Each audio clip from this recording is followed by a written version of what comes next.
हमने करेक्शन के जो हैं वो कुछ रूल्स किए थे, तो वहीं से मैं शुरू करता हूँ आज, क्योंकि हमने जो है वो जनरल साइंस एंड एबिलिटी भी पढ़ना है और ये करेक्शन जो है इसको भी मैं देख लेता हूँ। मैं आपको थोड़ी सी चीज़ें जो है वो मेन करेक्शन के रूल समझाता हूँ, लेकिन उसके लिए आपने क्या करना है, सबसे पहले नोटबुक्स आपने अपने पास रखनी है और जो कुछ मैं समझाता हूँ आपने क्या करना है उसके नोट्स बना लेने हैं, ताकि आपको जो है ना वो समझने में आसानी हो। ठीक है, तो बेसिक से मैं आज शुरू करूँगा बच्चों, और कोशिश करूँगा बेसिक से जो है हम आगे चलें। ठीक है, तो हाँ, इस वक्त मुझे सिर्फ 2 बच्चे नज़र आ रहे हैं। क्या आप दोनों को मेरी आवाज़ आ रही है? मुझे एक दफ़ा कंफर्म कर दें आप लोग। चलें ठीक है, बहुत शुक्रिया। तो ऐसा है कि बच्चों,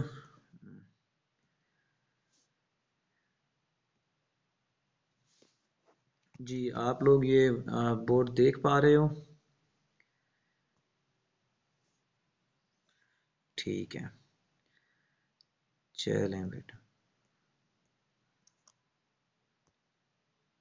अभी मैं इसकी सेटिंग कर लेता हूँ बच्चे,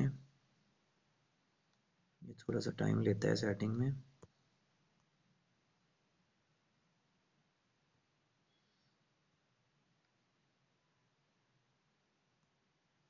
चलें, देखिए बेटा, अब मैंने आपसे सवाल करने हैं, मैं लिखूंगा, स्टेटमेंट लिखूंगा और जो है मैंने वो सवाल करने हैं और आपने मुझे बताना है।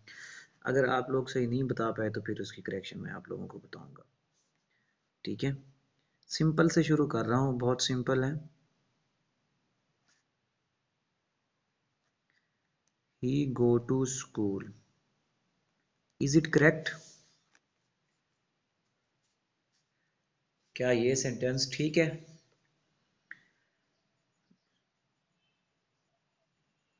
ओके, तो ये सेंटेंस जो है सही नहीं है। ठीक है, एक तो आपने बेटा बताया कि इसमें जो है ना वो स्पेलिंग की जो है मिस्टेक है।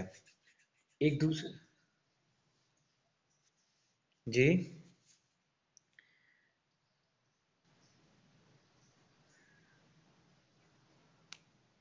नहीं बेटा, ये वर्ड नहीं है, ये एक कंप्लीट सेंटेंस है।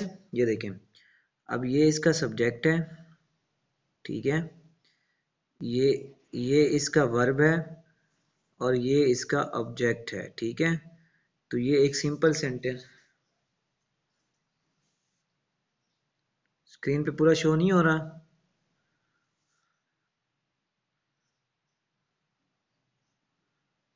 अच्छा एक मिनट, मैं कोशिश कर, मैं इसकी ज़रा सेटिंग करता हूँ।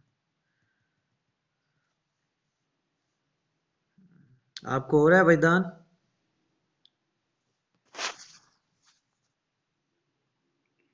अच्छा एक मिनट ठहर जाएं,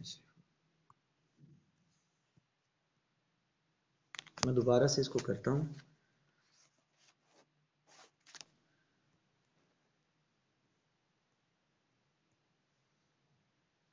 जी अब बताएं, अब आपको ये वाइट शो हो रहा है? ठीक, अब ये जो मैंने लिखा है ये शो हुआ?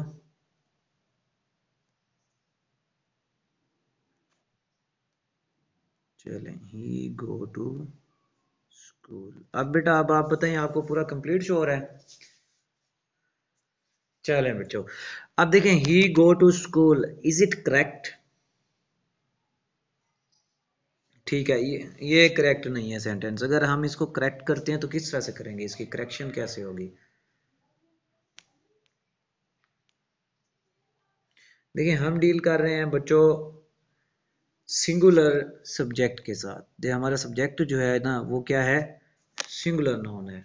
ठीक है, प्रोनाउन है या नाउन है वो सिंगुलर है। अब देखें, आपको पता है कि जब सिंगुलर होता है तो उसके बाद हमने सब्जेक्ट प्लस, हमारे पास होता है सब्जेक्ट प्लस वर्ब एग्रीमेंट। क्या होता है, इस टर्म को क्या बोलते हैं? Subject plus verb agreement. इसका मतलब ये होता है कि वर्ब, आपका जो वर्ब है ना वो एग्री कर रहा हो सब्जेक्ट से। ठीक है, अगर मैं आपको टेंस पढ़ा रहा होता तो फिर मैंने इसको इस तरह से बयान करना था कि बेटा प्रेजेंट इंडेफिनिट टेंस है, प्रेजेंट इंडेफिनिट टेंस में क्या होता है कि आपने इन इन सब्जेक्ट के साथ क्या लगाना होता है, एस या ईएस लगाना होता है। लेकिन करेक्शन में हम इसको बोलेंगे कि ये सब्जेक्ट प्लस वर्ब एग्रीमेंट है। क्या है? Subject plus verb agreement. तो अगर आपका सब्जेक्ट जो है वो सिंगुलर है तो आपका वर्ब जो है ना बच्चे वो भी सिंगुलर आना चाहिए। क्या आना चाहिए? Singular verb. अब देखें अगला सवाल ये पैदा होगा कि चलें सर सब्जेक्ट का तो हमें पता चल गया सिंगुलर है, अब वर्ब को कैसे हम पता लगेगा कि ये सिंगुलर है ये प्लूरल है?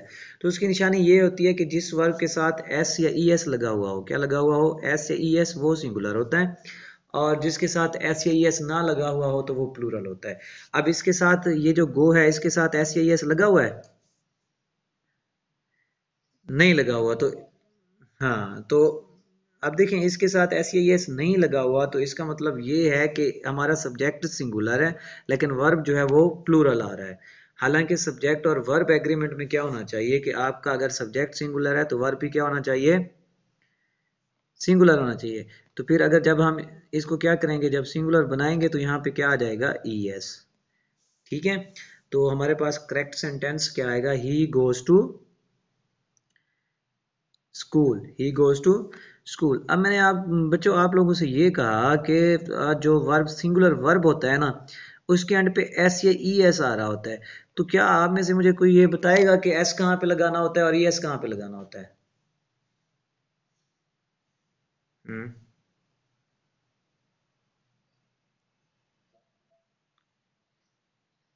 हम्म हम्म हम्म। अब देखिए अगर आपका वर्ब जो है बच्चों वो एस डबल एस, ठीक है, C H S H O X वगैरह पे क्या हो रहा है? एंड हो रहा है। क्या हो रहा होता है? एंड हो रहा हो, तो जब आपने इनके बाद एस या ई एस लगाना हो तो आप क्या लगाएंगे? ई एस लगाएंगे। ठीक है, बात क्लियर हो गई? जैसे अब मैं आपको एक मिसाल दे देता हूं। अब देखिए मैं कहता हूं catch, C A T C H, ठीक है, तो अगर मुझे यहां पे जो है एस या ई एस लगाना पड़े तो मैं क्या लगाऊंगा? ई एस लगाऊंगा या एस लगाऊंगा? ई एस लगाऊंगा। ई एस उसकी रीजन क्या है? क्योंकि इस वर्ड के एंड पे जो है वो सी एच आ रहा है। क्या आ रहा है? C H. तो सी एच के बाद जो है हमने क्या लगाना होता है? ई एस लगाना होता है। तो ये बात क्लियर होगी आप लोगों को कि पहली चीज तो ये है कि आपका सब्जेक्ट जो है वो सिंगुलर होगा तो आपका वर्ब जो है वो भी क्या आएगा? सिंगुलर आएगा। अगर आपका सब्जेक्ट जो है वो प्लूरल है तो आपका वर्ब की भी क्या आना चाहिए? प्लूरल आना चाहिए। चलें, ये क्लियर है? नेक्स्ट सेंटेंस की तरफ चलें। यस यस बेटा, दो पूछें।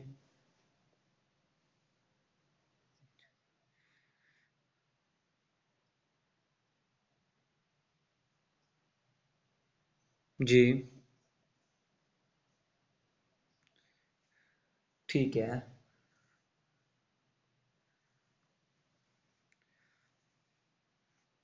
जी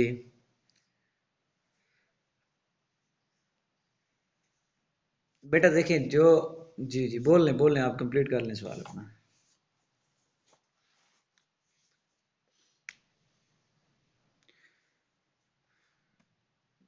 देखिए बेटा, एक होती है आपकी फ्रेज, ठीक है, एक होती है आपकी क्लास, ठीक है।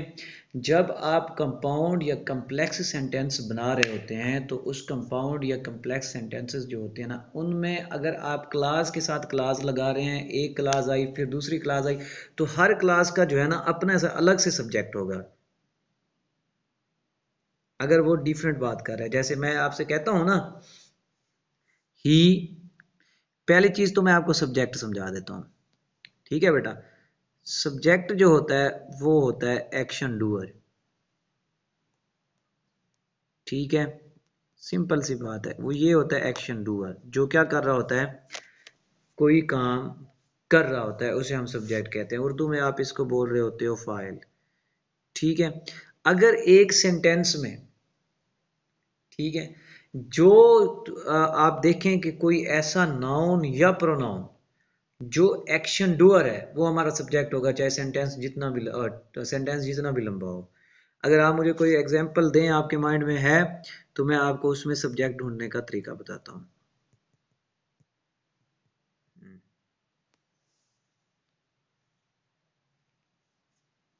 हम्म।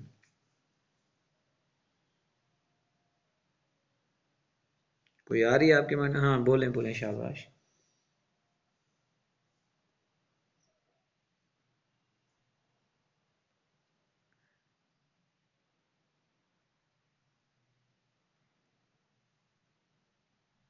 ठीक है। अब देखिए बेटा, इसमें विंडो से हवा आ रही है, ठीक है, आसमान के जरिए। ठीक है। अब कौन सी चीज आ रही है? आना किस चीज का हो रहा है? हवा। तो आपका सब्जेक्ट हवा है। ठीक है। अब देखिए ना, the air is coming through the window. हाँ। अब देखें, अब सेंटेंस ऐसे भी होते हैं जिनमें सब्जेक्ट नहीं भी होता, विदाउट सब्जेक्ट भी सेंटेंसेस होते हैं। ठीक है। जैसे कपड़ा बिक रहा है। अब देखिए ना, कपड़ा बिक रहा है, इसमें कोई एक्शन करने वाला है? बेचने वाले का तो हमें पता नहीं है। तो ये होते हैं पैसे में। पैसे में क्या होता है, मोस्टली आपको वो सब्जेक्ट नहीं देता। एक्टिव में जब वो बात करते हैं तो सब्जेक्ट जरूर देता है। जो कोई भी ऐसी चीज जो एक्शन कर रही हो, चाहे उसका एक दफा जिक्र है सेंटेंस में, दो दफा जिक्र है, वो आपका सब्जेक्ट है। और सब्जेक्ट भी बेटा दो किस्म के होते हैं, याद रखिएगा। आपने ये बात अभी कर दी है, चलिए मैं आपको क्लियर करवा देता हूँ। देखिए, एक होता है हमारा सब्जेक्ट, एक होता है वर्ब, और एक होता है ऑब्जेक्ट। अब आपको सब्जेक्ट का भी पता होगा, वर्ब का भी पता होगा, ऑब्जेक्ट का भी पता होगा। ठीक है। अब दूसरी चीज होती है बेटा, हमारा होता है एक सब्जेक्ट और दूसरा होता है हमारे पास प्रेडिकेट। इसका आपको पता है? इसमें सब्जेक्ट क्या होता है?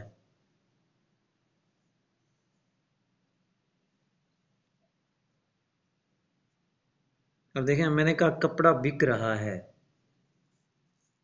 अब देखें, देखें, अब मैं इसकी इंग्लिश लिखता हूँ। ठीक है।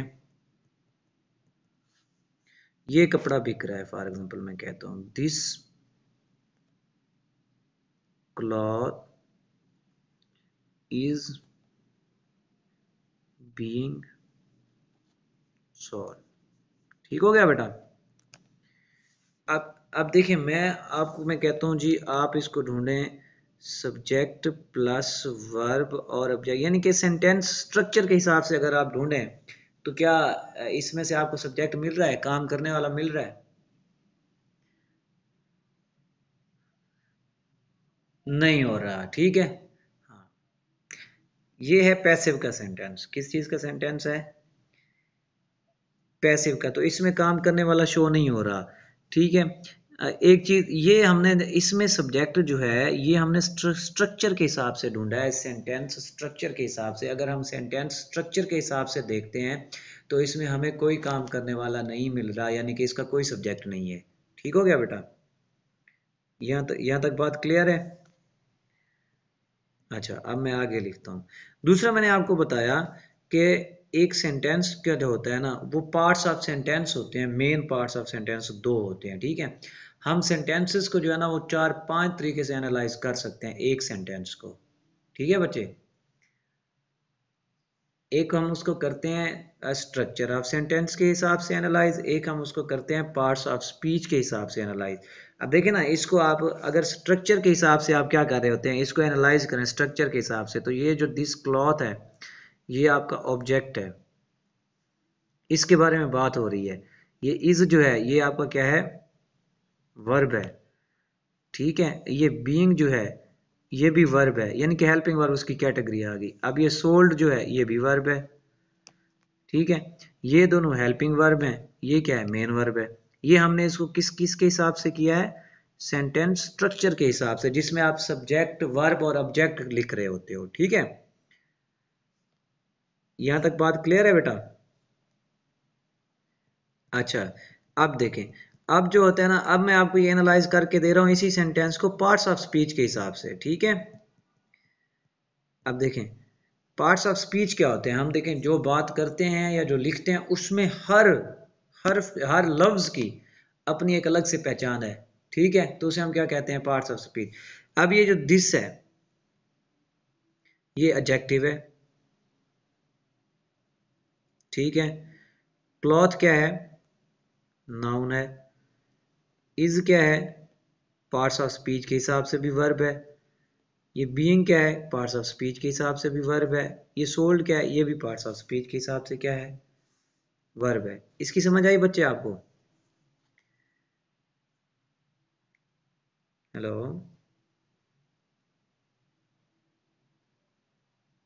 बच्चे, आप मुझे सुन पा रहे हैं? हाँ, तो अब ये देखें ये क्या है, पार्ट्स ऑफ स्पीच के हिसाब से अब मैंने इसको एनालाइज किया है। अब देखें, अब जो दूसरी चीज होती है हम इसको एनालाइज करते हैं पार्ट्स ऑफ सेंटेंस के हिसाब से, ठीक है।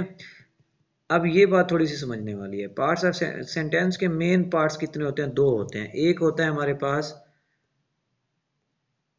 सब्जेक्ट, दूसरा होता है हमारे पास प्रेडिकेट। अब देखें जब हमने जो है इसको इस सेंटेंस को जो है वो स्ट्रक्चर के हिसाब से एनालाइज किया तो हमारे पास कोई सब्जेक्ट नहीं आ रहा था, ऐसे ही था ना। अब देखें, अब जो है हम क्या करते हैं इसको सब्जेक्ट और प्रेडिकेट के हिसाब से एनालाइज करते हैं। तो जब हम सब्जेक्ट और प्रेडिकेट के हिसाब से जो है इसको एनालाइज करेंगे तो फिर हमारे पास ये दिस क्लॉथ जो है ना ये सब्जेक्ट आएगा। अब कैसे आएगा मैं यहाँ पे आपको समझाता हूँ। देखें बच्चों, जब हम पार्ट्स ऑफ सेंटेंस के हवाले से करते हैं तो हमारे पास जो सब्जेक्ट होता है ना, इसका मतलब ये नहीं होता एक्शन डूअर। इसका मतलब ये होता है कि सेंटेंस में या फिक्रे में जिसके बारे में बात की जा रही हो। क्या होता है, फिक्रे में जिसके बारे में बात की जाए, ठीक है। तो जिस चीज के बारे में बात की जा रही होती है पार्ट्स ऑफ सेंटेंस के हिसाब से हम उसे सब्जेक्ट कहते हैं। अब जरा आप लोग मुझे ये बताइए, जो सेंटेंस ऊपर मैंने लिखा है कि ये कपड़ा सस्ता बिक रहा है, तो इसमें किस चीज के बारे में बात हो रही है, कपड़े के बारे में बात हो रही है। अब ये कपड़े के बारे में बात हो रही है तो पार्ट्स ऑफ अपना सॉरी पार्ट्स ऑफ सेंटेंस के हिसाब से तो ये हमारे पास सब्जेक्ट है, ठीक है। क्या है ये हमारे पास, सब्जेक्ट है। हालांकि अपना सेंटेंस स्ट्रक्चर के हिसाब से ये हमारे पास क्या था, ऑब्जेक्ट था, सब्जेक्ट नहीं था इस सेंटेंस में। और जो है फिर अगर जब हमने इसको अब अपना पार्ट्स ऑफ स्पीच से एनालाइज किया है तो ये हमारे पास एडजेक्टिव था, ये हमारे पास क्या था, नाउन। अब बेटे आपका सवाल क्लियर हुआ? देखें अब सब्जेक्ट में आपको जो यहाँ ये मेरा सारा कुछ समझाने का मकसद ये था कि मैं आपको ये समझा पाऊँ कि सब्जेक्ट जो होता है ना, अभी मैंने आपसे पूछा कि बेटा एक सब्जेक्ट वर्ब ऑब्जेक्ट होता है, दूसरा सब्जेक्ट और प्रेडिकेट होता है। तो आपने मुझे ये जवाब दिया कि जो सब्जेक्ट होता है वो सब्जेक्ट होता है, बाकी सारा प्रेडिकेट होता है। इसलिए मैंने आपको ये सारा कुछ समझाया कि अब देखें ना, हमने जब इसको स्ट्रक्चर के हिसाब से दिस क्लॉथ को एनालाइज किया या इस सेंटेंस को एनालाइज किया, इसमें आपको कोई सब्जेक्ट मिला है? अब जब आपने इसको पार्ट्स ऑफ सेंटेंस के हिसाब से एनालाइज किया तो आपको सब्जेक्ट मिला या नहीं मिला? तो बेटा एक सब्जेक्ट होता है एक्शन डूअर, दूसरा जब हम पार्ट्स ऑफ सेंटेंस के हिसाब से बात कर रहे होते हैं तो फिर हमारे पास सब्जेक्ट वो होता है सेंटेंस में जिसके बारे में क्या की जा रही हो, बात की जा रही होती है। हाँ, तो अब ये बिल्कुल बच्चे बिल्कुल, अब ये क्लियर है? ठीक है, चलें अब हम आगे चलते हैं। तो एक बात तो ये क्लियर होगी, मैंने आपको पहली चीज़ ये बताई है कि सब्जेक्ट हमेशा क्या कर रहा होता है, वर्ब जो है वो हमेशा क्या कर रहा होता है, अपने सब्जेक्ट से एग्री कर रहा होता है। क्या कर रहा होता है, एग्री कर रहा होता है, ठीक है।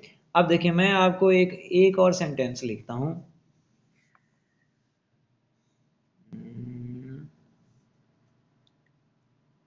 अ बॉय एंड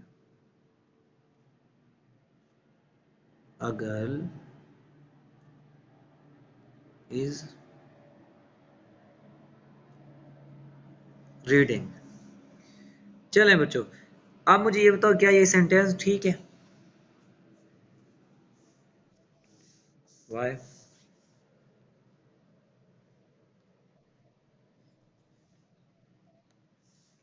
अब देखिए ना, हमारे पास जो है वो सब्जेक्ट जो है वो क्या है, प्लूरल है। एक हमारे पास क्या आ रहा है, बॉय, और दूसरा एक और सब्जेक्ट भी हमारे पास आ रहा है।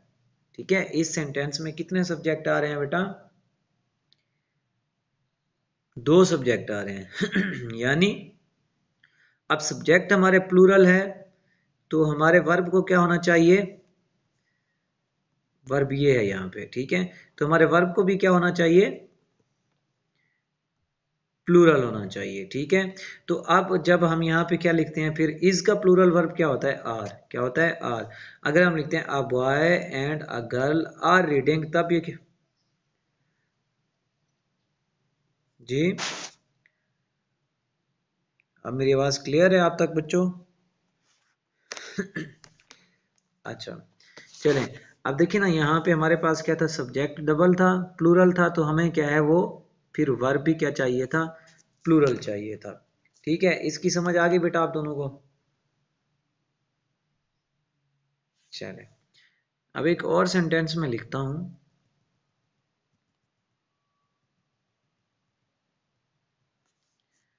जी, सेंटेंस में कोई ढूंढ लेता हूं, फिर आपसे बात करता हूं। ये मैंने एक बुक रख ली है, इसको इससे मैं जरा देख लेता हूं। अच्छा, the poet and writer are writing. अब ये बताएं क्या ये सेंटेंस ठीक है? The poet and writer are writing, हाँ जी, ये सेंटेंस ठीक है बच्चों?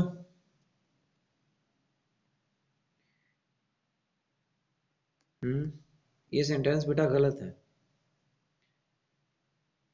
ठीक है, अब देखें, अब यहाँ पे गलती कहाँ पे है, आप जिस हिसाब से कह रहे हो ठीक कह रहे हो। देखें, आपने कहा जी एक हमारे पास पोइट आ गया है, एक हमारे पास क्या आ गया है, राइटर आ गया है, ऐसे है ना। अब इन दोनों को अगर हम मिलाते हैं तो हमारा सब्जेक्ट क्या बन रहा है, प्लूरल। अगर सब्जेक्ट हमारा प्लूरल है तो हमारा वर्ब क्या होना चाहिए,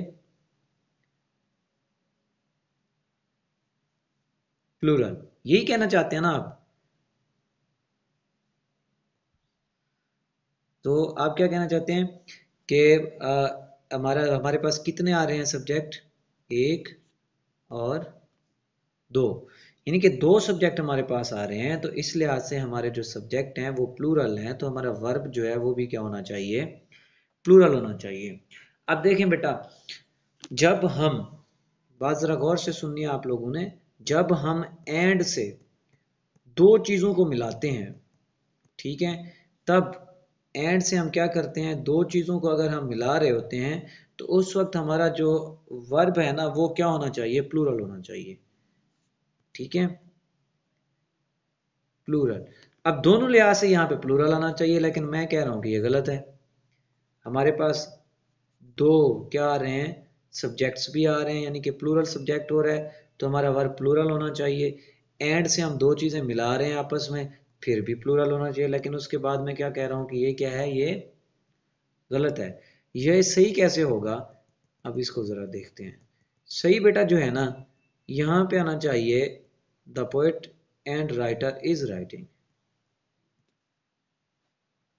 हाँ जी, मैं सही कह रहा हूँ गलत कह रहा हूँ?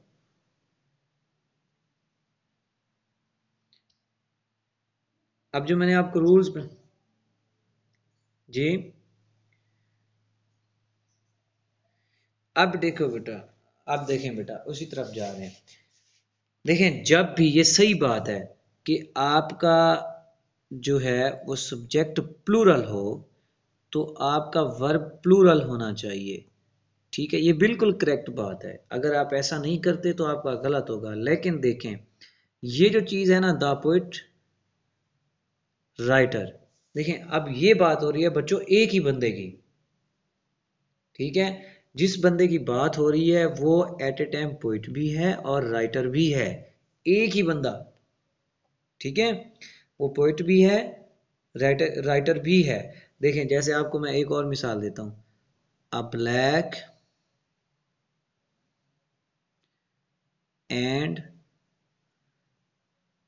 वाइट कैट, यानी कि ये एक ही बिल्ली की बात हो रही है जिसका कलर वाइट भी है और ब्लैक भी है।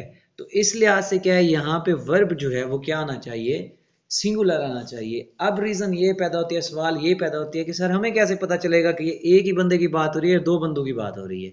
सवाल आता है ना जहन में। देखें तो इस कंफ्यूजन को दूर करने के लिए मैं आपको बता देता हूं कि एंड के साथ अगर दो नॉन मिले हुए हैं, कितने नॉन, दो नाउन, ठीक है।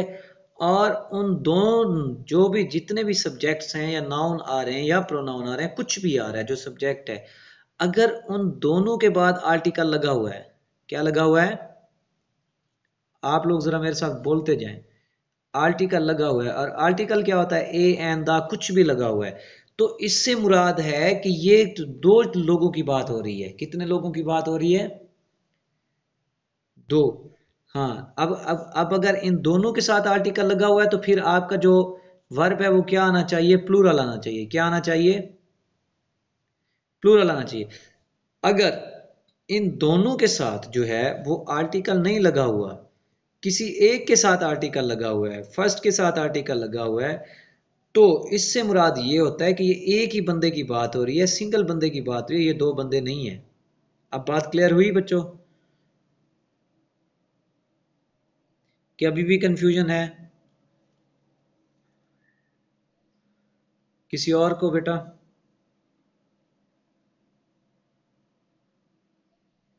कोई और है ही नहीं, ठीक है। वो असल में नेटवर्क का मसला बन रहा है, तो इस नेटवर्क की वजह से जो है ना वो लेफ्ट भी कर रहे हैं, आ भी रहे हैं। चलें,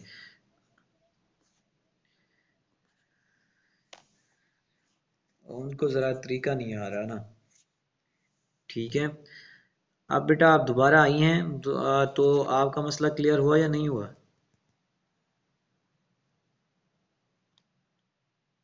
जी, है कोई और या नहीं है?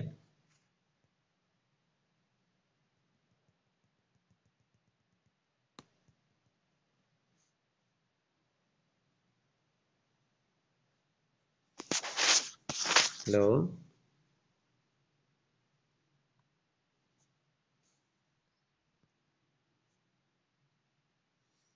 हाँ बेटा, आप बताएं आपका ये मसला क्लियर हुआ या नहीं हुआ, जो कंफ्यूजन थी आपको?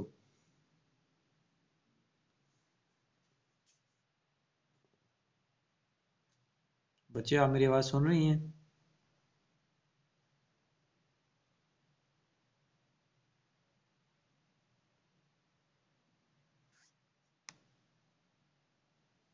हेलो।